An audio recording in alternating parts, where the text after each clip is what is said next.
Hello everyone, today I'm going to be showing you my two builds for money making. One is PvP related, PvE related, and then the other one is more around picking up plants and selling them. So what you're going to need is a Midas enchant. The effect will have increased drop rates, a chance to give extra damage, and gold gained from enemy deaths is increased. For the Covenant, you're going to want to go Blades of the World. Going this Covenant will get you Gilded Strike, which means you can, if you finish an enemy with the move, you'll get the enemy's HP worth in gold, but times 2. So if the HP of the enemy is 100 and you kill it with that move, you'll get 200 gold. I'm not sure if any of the other stats, like Legendary Mode or whatever, affect it, or Midas Enchant or Thief affect how much gold you get from that, but that is just an add-on. There's Mercenary that you get from Blades of the World, which allows you to gain more gold from guild quests by 50%. And then there's this last one, which is just a useful one.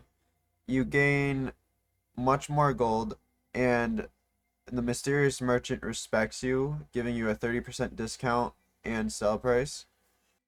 Next up, we're gonna be going Rogue as the class.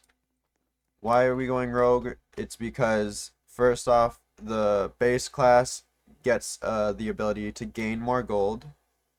And why not Assassin? Because on Rogue has an ability to become better at looting your enemies. So whatever that means, it probably just means you're getting extra drops or whatever. Rogue has that and Assassin does not. Another reason to go Rogue is because, a little bit of extra speed helps you get around, and it's a little bit more fun to have speed on a money-making build. As for the stats, you're going to want 75 strength, 10 endurance, just for a little bit of tankiness, not too much, and then 35 luck. As for the accessories, you're going to want only luck-related accessories.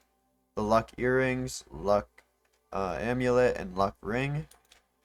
I don't really have that great of a buff with my accessories right now, but I can definitely increase it a crap ton if I get blessed ones.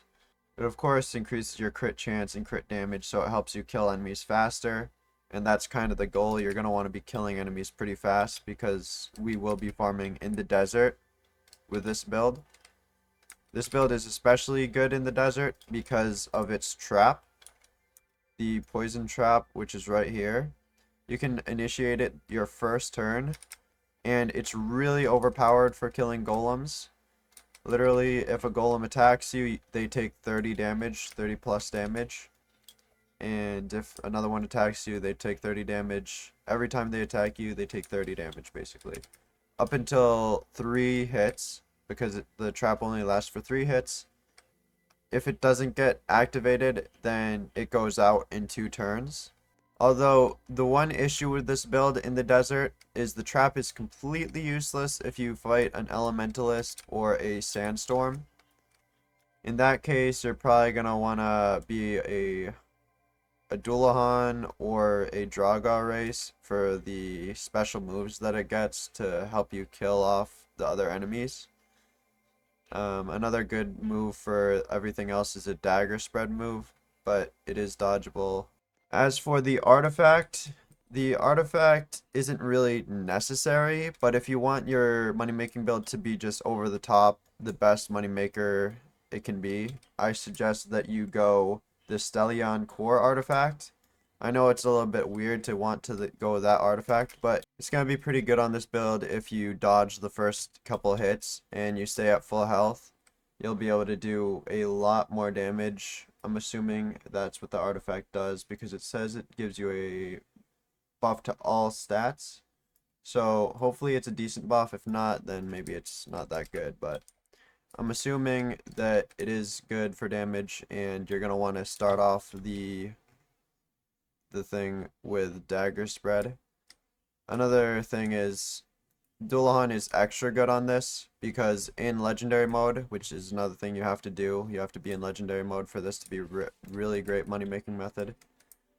But Dullahan is good in legendary mode because you get an extra energy chance along with the Thieves armor, Rogue's armor. I believe the Rogue armor also gives you extra energy chance so that you can use dagger spread right off the bat. So I say the Stellion core would probably be a good artifact to go on the build. And that's it for this build. I will now show you my next build that is ingredient related right now. Alright, now for this build, you're going to want to go Assassin. Assassin is probably the best thing you can do for this one because the speed is extremely necessary as well as the free dodge chance. It's pretty nice. Now, the thing is, you're not gonna want the race I have right here. You're gonna want the race Nissi. That is because at level 1, it gets the ability to have a chance to make an extra potion. So that's going to pair really well with this build. The other thing you're going to want to do for a Covenant is Way of Life. The first skill you get from that Covenant is increased gathering chance. So if you gather an ingredient, there's a chance you get 2 of the same ingredient. So that's another really good one for this build.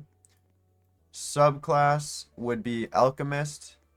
The only reason you want Alchemist, or the main reason you want Alchemist, is because that's what allows you to sell your ingredients and potions at the apothecary for money. Now, it also allows you to create a cauldron, which is kind of nice. Not really, it just helps a little bit if you want to just create your potions wherever you want. Now, I don't know if it's necessary to go legendary on this build, because I don't know if your sell chance gets increased for the apothecary. If you're in legendary mode, I don't know if they work that into the system. But if it is, then I recommend you going legendary.